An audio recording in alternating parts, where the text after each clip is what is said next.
And once we finish the session, a lady comes up to me, and I can see that, eyes are a bit swollen, and Right. face is a bit wet. And I go, okay. So she goes, 6 weeks ago, I had a miscarriage.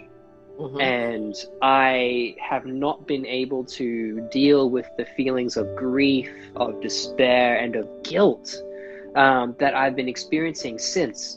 And this was the first time ever that I felt like I was able to, one, sit with that emotion, really feel it, and allow it to move, and then let it go. And she says, I feel so light. I can't believe it. I feel like I'm finally able to move on from this. And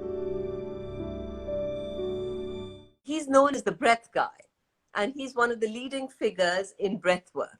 And he believes, and I do too, that breathwork is the next revolution in health and fitness. He's a breathwork coach, he's an author, he's a speaker, and it's Richie's mission to spread the life-changing possibilities of breathwork to the world. So Richie, tell us, how does breath help people? So obviously it's key to our survival. If you're not Right. breathing, then you're probably, unless you are a master yogi that has mastered not needing to breathe, and like they used to do in their initiations, being buried alive for days and not needing to breathe. But for most of us mere mortals, breathing is kind of important. Yet at the same time, so many of us don't realize how much more it can actually do for us. It actually Yes. goes so much further than just delivering oxygen to our bodies. That actually the way that we breathe affects every single system and every single function in the body. So Right. if you learn to start to use your breath in certain ways, then you have a whole world of opportunity open to you around how to improve your physical, mental, and emotional health. And the amazing thing about it is that we're not taking any magic pills or magic potions. We're not needing to, change our diet completely or go on Right. some incredibly strict, exercise regime. We all have this ability to be able to breathe, and therefore this amazing tool that we have is there for all of us. Tell me, what is the biggest breakthrough that you have had with someone during a session? It was in a big group session at a festival, and we Right. had over 300 people lying on the ground and doing breathing exercises for about 30 minutes. And once we finished the session, a lady comes up to me, and I can see that, eyes are a bit swollen, and Right. face is a bit wet. And I go, okay. So she goes, 6 weeks ago, I had a miscarriage. Mm-hmm. And I have not been able to deal with the feelings of grief, of despair, and of guilt that I've been experiencing since. And this was the first time ever that I felt like I was able to, one, sit with that emotion, really feel it, and allow it to move, and then let it go. And she says, I feel so light. I can't believe it. I feel like I'm finally able to move on from this. And we spoke a few weeks later, Wow. and it was the case. Her Wow. outlook on that completely changed. So many people are affected. People have anxiety, people have sleeplessness. So how can breathwork help with that? Let's call it emotional density. And that's Right. kind of a term that we can use for things like accumulated stress, tension, anxiety, trauma as well. Mm-hmm. The amount of density that we can hold in our body, if you think of it kind of like a bucket, and this Mm-hmm. is our capacity to be able to hold a certain amount of emotional density before it just spills over and we have a breakdown. Everybody generally will be sitting at a certain level all the time because it's life, right? There's certain stresses, certain things going on. Things have happened in our past as well, so perhaps there's a bit more in there. But then something like a pandemic hits, and Mm-hmm. all of a sudden, this bucket just gets filled up, Just filled up, get, filled up, filled yeah, up, yeah. because who knows what is happening in the world right now. And so that's why you see so many symptoms coming up all the time. It's just a overload.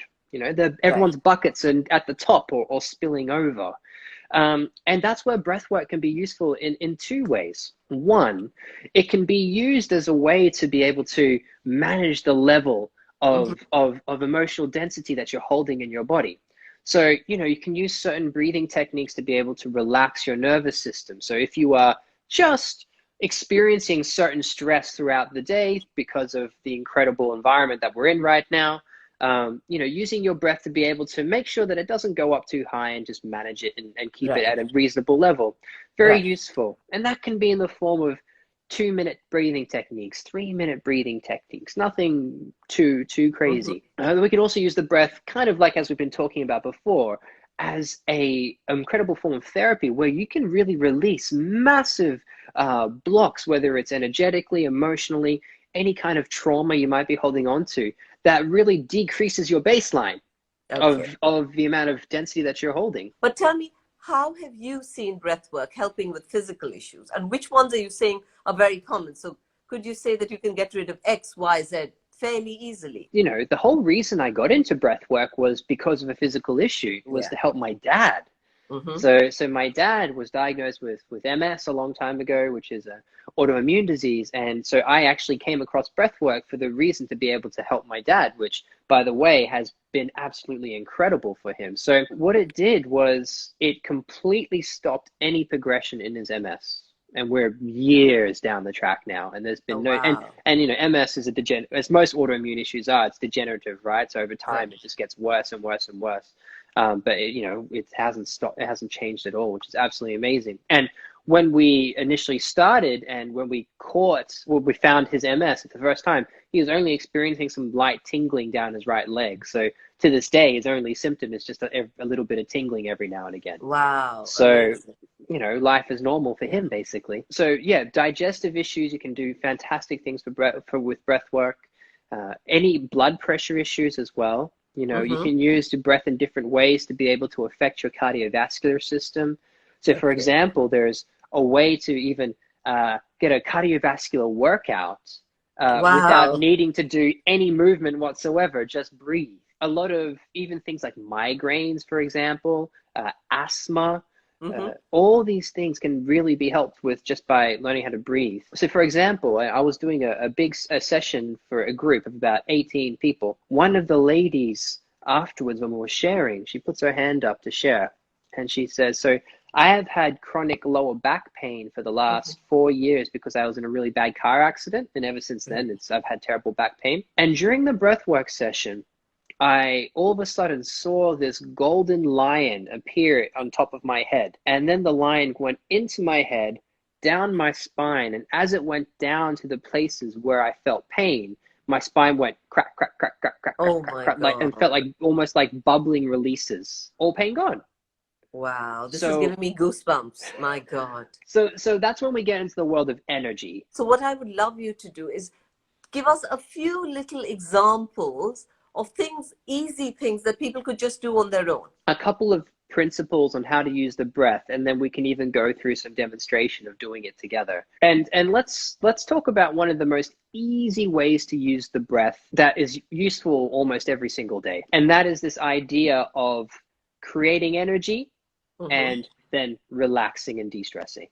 So Okay. one is kind of activating the body, the other is down regulating the body.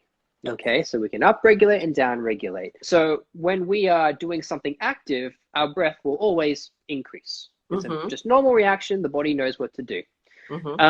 So when we go into action mode, our breath goes up. Now, what is really interesting is we can also use the breath first to create the desired mode. So instead Okay. of doing something and letting our breath catch up, we can use the breath and then let the body catch up, if that makes sense. Okay. So Interesting. so if we breathe a little bit faster, naturally, this is an activating breath. Now, it actually even creates a bit of we call it like a stress response in the body.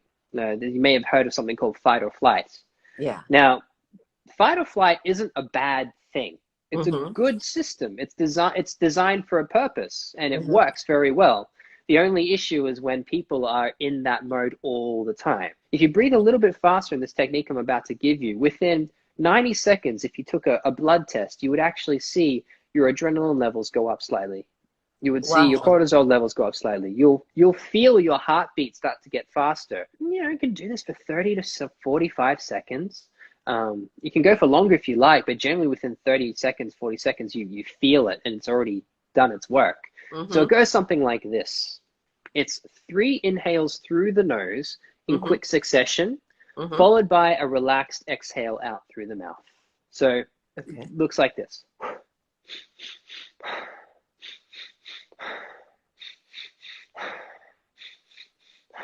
So you see it's quite fast. In, Yeah, in, yeah, out. yeah. In, out. Now keep going. You have the pace, but really by the time you get to that third inhale, you should feel like your lungs are pretty full. So they're nice big breaths. It's not like you're Mm-hmm. doing tiny little breaths. Keep it going in, out. And just maybe even if you have your eyes closed now, you can pay attention to what's happening in your body. Do you feel some buzzing, some heat, maybe a bit lightheaded and a bit spacey? That's okay.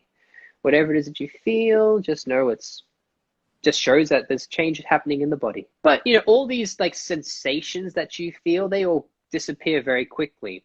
But the actual energy that's underneath that maintains and keeps going. So that is you said to take the levels up, and then So that's going up. yeah. And then after that, would you recommend something to calm the body down? What you could also do is just like kind of like what we did at the end, but just maybe a little bit longer, is just relax for a moment and just really pay attention to what's happening in your body, really Mm-hmm. bringing your awareness down into your body, Mm-hmm. and just feeling what's happening in there.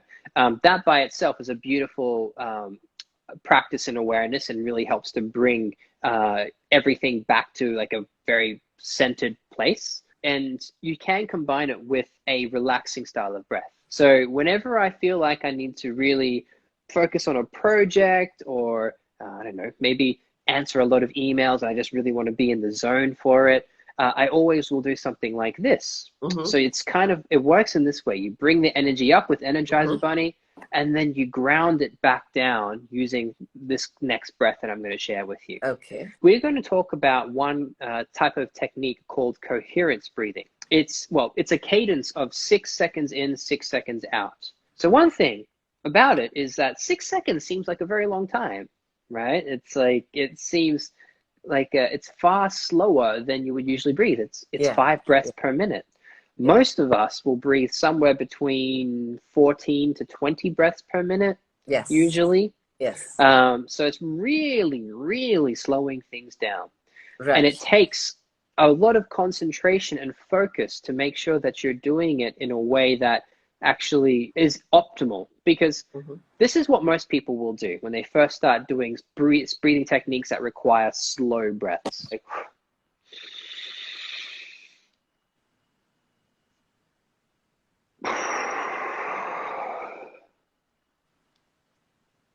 so you see, they inhale too quickly, and because their lungs are full, they have to pause and wait for the remaining seconds. And then Right. once Right. they exhale too quickly, Yeah. lungs get too empty, and then they Right. have to pause and wait for the remaining seconds before Yeah. they can continue again. The mindful element of rationing this breath to make Mm-hmm. sure that it lasts the full 6 seconds is Right. really where the magic is. Okay. And so it's really important that when we're doing 6 seconds in, 6 seconds out, that you are inhaling the entire time. And that when you're exhaling the entire time. So for this one, you can actually always inhale through the nose. Mm-hmm. You can exhale through the nose or the mouth. Usually Okay. 3 minutes is the time I will say is the minimum amount to get that Wow. real good effect. So this is a lot more than the other one. The other one you said do for, was it 90 40, seconds or 30 30 seconds? to 40 seconds. 30 to Yeah. 40 seconds. So this is a lot more. Okay. Absolutely. What they have, I mean, if you do it for 30 seconds, 1 minute, it will help. Mm-hmm. But when they actually did the tests in that university in America, they found that I guess the optimal amount Mm-hmm. was about 3 minutes. Wow. Okay. Yeah. Okay. So they would always say at least 3 minutes. But at the end of the day, whatever you can manage throughout your day is better than nothing, isn't it? So let's try this together. Okay. And we'll just do a few, just so that you can practice what it feels like to really manage your breath, really ration that breath. And I'll count it for you. So through the nose, here we go. In, 2, 3, 4, 5, 6. Out, 2, 3, 4, 5, 6. And continue yourself, really making sure that you're inhaling all the way to number 6. And when you start to exhale, Make sure that you are exhaling all the way. Any sensation in the body, any change in your head. And when you're ready, you can open your eyes. So that was, I think, a minute or so. And, you can really feel a change quite quickly. It's just breathing at the end of the day. It's you that's that's empowering yourself. It's like breath work for me, it represents sovereignty over yourself. And Richie, you mentioned things like migraine and all. So while people are having that migraine, which is, terrible and unbearable, could you teach them techniques to breathe which would help get rid of it? For migraines, my absolute favorite technique is something called butterfly breath or butterfly breathing. And it goes a little something like this. You breathe in and out through the nose. So in and out through the nose. And you create what we call a circular breath, where you don't stop between inhales and exhales. So it's like inhale turns into the exhale, exhale turns straight into the inhale. So there's no pausing, but it's very soft and it's very small. It's very delicate. So it's just like, it's literally that fast. In, out, in, out, in, out. And you're not taking deep breath. It's just it's quite soft and quite small. It's delicate. And when you do start to do this breathing, it almost, the circular nature creates this spiral feeling, if that makes sense. And then what I tell people to do is to put this kind of spiral feeling and encapsulate wherever they're feeling the pain, because everyone feels migraines in different places. Right. Put that pain spot in that spiral and put the breath like it's spiraling around it and around it and around it and around it. And then with every exhale, feel like you're pulling a little bit of that pain out. Out. So it's like it's in the middle of a tornado or a vortex that's bringing the pain, and with every exhale, it's coming out a little bit more and out a little bit more. It's incredible, truly. Like, a lot of people will lie down and do that breath for 10 to 15 minutes, and then their migraine's gone. High BP? Yeah. What can you recommend for that? So coherence breathing is fantastic for high blood pressure. Really any slower breathing is really very good for high blood pressure. If you can do coherence breathing 3 minutes, 3 times a day, you will see a permanent decrease in your blood pressure. It takes a little bit of time, but within maybe 2 weeks, you'll start to see measurable differances consistently. For the organs, which breathing exercise would you recommend just to keep the organs healthy? Here's one way that you can look at using breathing. When you use certain breathing techniques, techniques such as Wim Hof method, for example, what you are doing is you are making your body very alkaline. So people spend so much money on alkaline juices and diets and all these kinds of things. Whereas, they will start kicking themselves if you say, breathe this way for 10 minutes and then measure your pH. You can buy those little sticks that you can pee on, and you'll see that your body alkalizes perfectly within, 10 to 15 minutes, because they say that even things like damaged cells and cancerous cells can't propagate in an oxygen-rich alkaline environment.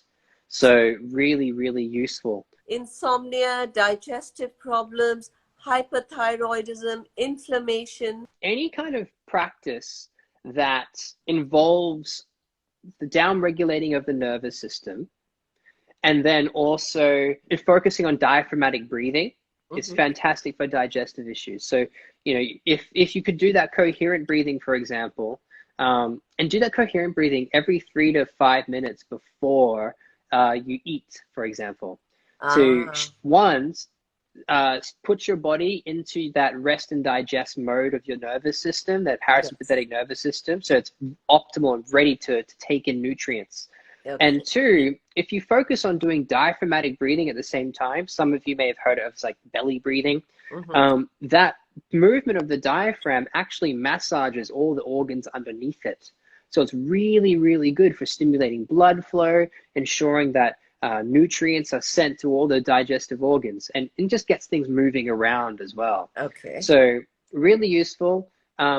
one of the things that's really, I find really good for people who have things like irritable bowel syndrome, Mm-hmm. is the Wim Hof method. Again, I'm doing Yes. a great job plugging Wim today, but it's really effective for people who have digestive issues. There's lots and lots of different breathing techniques that you can use for sleep.